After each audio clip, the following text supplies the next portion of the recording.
So dito na tayo ngayon sa Digisit sa Aurora. So ayan.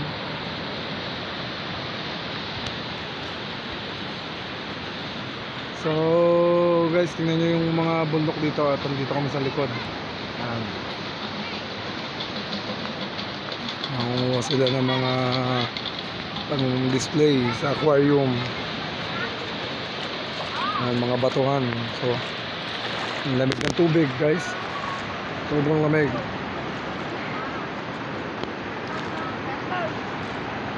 Ayan guys, dito kami sa loob.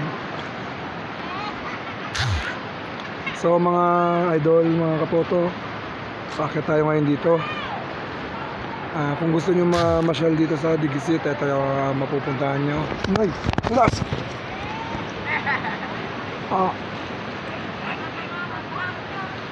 So guys, nadulas tayo, masakit. Aray ko.